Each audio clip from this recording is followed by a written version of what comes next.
ప్రేమిచ్చిన డ్రెస్ని చామ్ వేసుకొని వస్తుంది. ఇక చామ్ ఈ డ్రెస్లో నువ్వు ఎంత అందంగా ఉన్నావో అని చామ్ ప్రేమ్ మాట్లాడుకుంటూ ఉంటే మధ్యలో చిట్టి వచ్చి చామ్ సూపర్గా ఉన్నావు చామ్ అని చెప్తూ ఉంటే నేనే తీసుకొచ్చాను అని ప్రేమ్ చెప్తాడు. డ్రెస్సు కంటే నువ్వే అందంగా ఉన్నావు అని చిట్టి మాట మార్చేస్తాడు. అదేంట్రా ఇప్పుడే కదా చామ్ అందంగా ఉంది ఈ డ్రెస్లో అని మాట్లాడావు, మళ్ళీ అంతలోనే డ్రెస్ కంటే నువ్వే బాగున్నావని మాట్లాడుతున్నావేంటి అని ప్రేమ్ అంటుంటే ఈ డ్రెస్ నువ్వు తీసుకువచ్చావు కదా అందుకే నేను మాట మార్చేశాను అని చిట్టి అంటుంటే రేయ్ నీ వైర్ కట్ చేస్తా, నువ్వు ఎక్స్ట్రాలు చేస్తున్నావు అని ప్రేమ్ కోప్పడుతూ ఉంటాడు. చామ్ పద మనం లోపలికి వెళ్దాం అని ప్రేమ్ అంటే అప్పుడే రమాదేవి ప్రేమ్ ఎక్కడా అని బాల్కనీలో నిలబడి వీళ్ళిద్దరూ మాట్లాడుకోవటం దూరం నుంచి గమనిస్తూ ఉంటుంది. నిషా చెప్పిన విషయాలన్నీ గుర్తు చేసుకుంటూ ఉంటుంది. ఆ చామంతి వెనుక ప్రేమ్ పడుతున్నాడు అన్న మాట నిజమే అనమాట, నిషా చెప్పింది నిజమేనమాట అని అనుకుంటూ దూరం నుంచి చూస్తూ రగిలిపోతూ ఉంటుంది. అయ్యో బాబు నేను ఈ డ్రెస్తో లోపలికి వచ్చానంటే ఇంకేమైనా ఉందా, అమ్మగారికి కోపం వస్తుంది, నేను వేరే డ్రెస్తో వస్తాను అని చామ్ అంటే లేదు చామ్ ఈ డ్రెస్తో నిన్ను చూసిన వాళ్ళందరూ కూడా నువ్వు బాగున్నావని కాంప్లిమెంట్ ఇస్తారు, నువ్వు ఇదే డ్రెస్తో లోపలికి రావాల్సిందే అని ప్రేమ్ ప్రెజర్ పెడుతూ ఉంటారు. తర్వాత కొల్హాపూర్ సంస్థానం నుంచి పెద్దలు రావటంతో రండి అని రమాదేవి రిసీవ్ చేసుకుంటూ ఉంటుంది.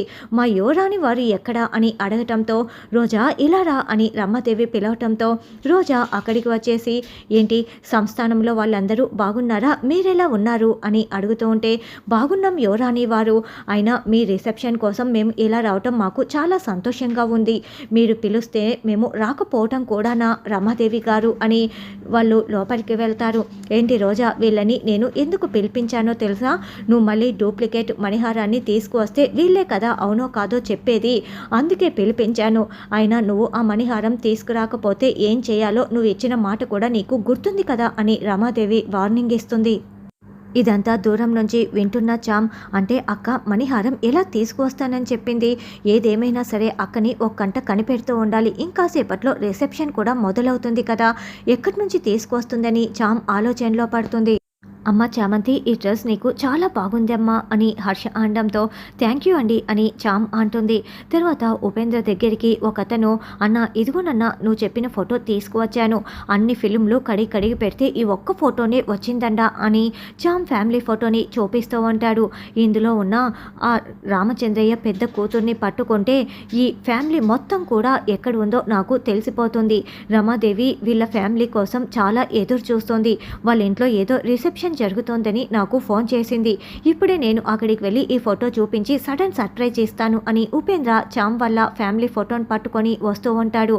తర్వాత నిషా వాళ్ళ అమ్మ నాన్న యశ్వంత్ అందరూ కారు దిగగానే రండి అని రమాదేవి రిసీవ్ చేసుకుంటుంది. నా ప్రేమ్ బాబు ఎక్కడా అని నిషా మొత్తం వెతుకుతూ ఉంటుంది. ఇక రోజా గదిలోకి వెళ్ళి అబ్బా ఇప్పుడు నేను ఆ మణిహారాన్ని ఇవ్వకపోతే ఇంట్లో నుంచి వెళ్ళిపోవాలి, ఆ చామంతికి చెప్తుంటే ఏ మాత్రం కూడా అర్థం కావటం లేదు, అంటే ఇంత చేసిన తర్వాత నేను ఇంట్లో నుంచి వెళ్ళిపోవటానికే ఇంత కష్టపడింది, ఏం చేయాలి అని తల పట్టుకొని గట్టిగా కేకలు పెట్టుకుంటూ టెన్షన్ పడుతూ ఉంటుంది.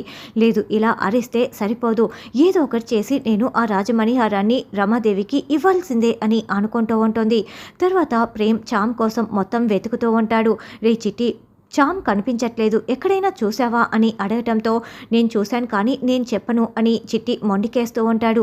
రే ప్లీజ్ రా చెప్పరా అని ప్రేమ్ బతింలాడడంతో చెప్పను కానీ చూపిస్తాను నాతో పాటి రా అని చామ్ ఉన్న దగ్గరికి ప్రేమ్ని తీసుకువస్తూ ఉంటాడు. ఇక చామ్ ఒక లవ్ కపుల్కి పెయింటింగ్ చేస్తూ ఉంటుంది. చామ్ ఏంటిది అని ప్రేమ్ అడగటంతో ఇది గిఫ్ట్ బాబు తయారు చేస్తున్నాను అని చామంతి చెప్తుంది.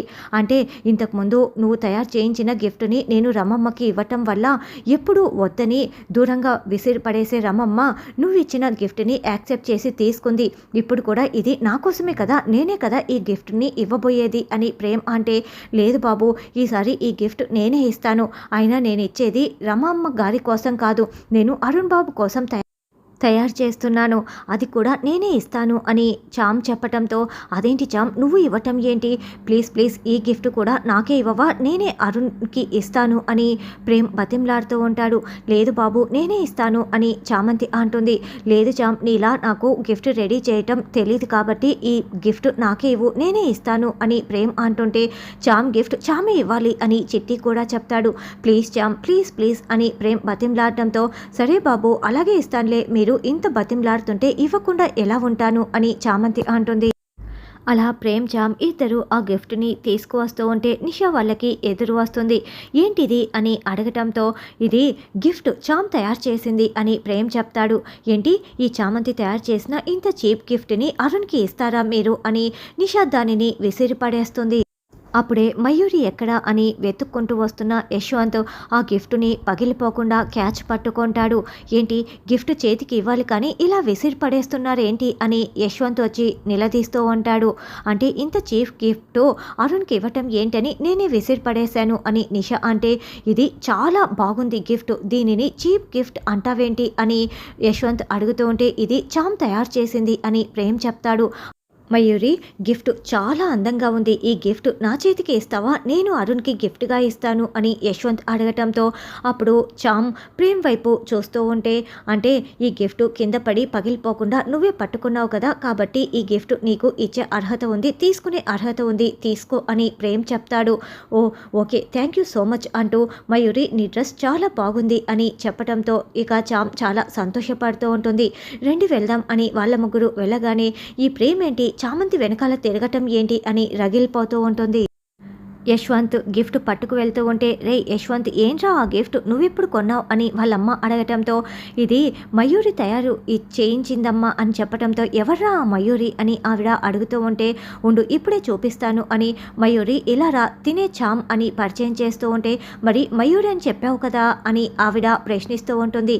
అమ్మ తన పేరు చామంతి, నేను మయూర్ అని పిలుస్తూ ఉంటాను, మా పరిచయం అలా కుదిరిందిలే అని చెప్తూ ఉంటే నువ్వు మా వాడికి నచ్చావంటే అది మామూలు సంగతి కాదమ్మా అని ఆవిడ ముగ్గురు కూడా చాలా బాగా మాట్లాడుకుంటూ ఉంటే ప్రేమ్ చూసి జెలసీ ఫీల్ అవుతూ ఉంటాడు. అమ్మ తను క్లాసికల్ డ్యాన్స్ కూడా చాలా బాగా చేస్తుంది తెలుసా అని యశ్వంత్ అంటే అయితే మన నిషా పెళ్లిలో తింతో డ్యాన్స్ పర్ఫార్మెన్స్ ఇప్పించాల్సిందే అని ఆవిడ అంటుంది. చంద్రిక అందరికీ కూల్ డ్రింకులు ఇస్తూ ఉంటే చంద్రిక ఈ చీర నీకు చాలా బాగుంది అని హర్ష చెప్పడంతో దూరం నుంచి చూస్తున్న రమాదేవి కోపంతో రగిలిపోతూ ఉంటుంది.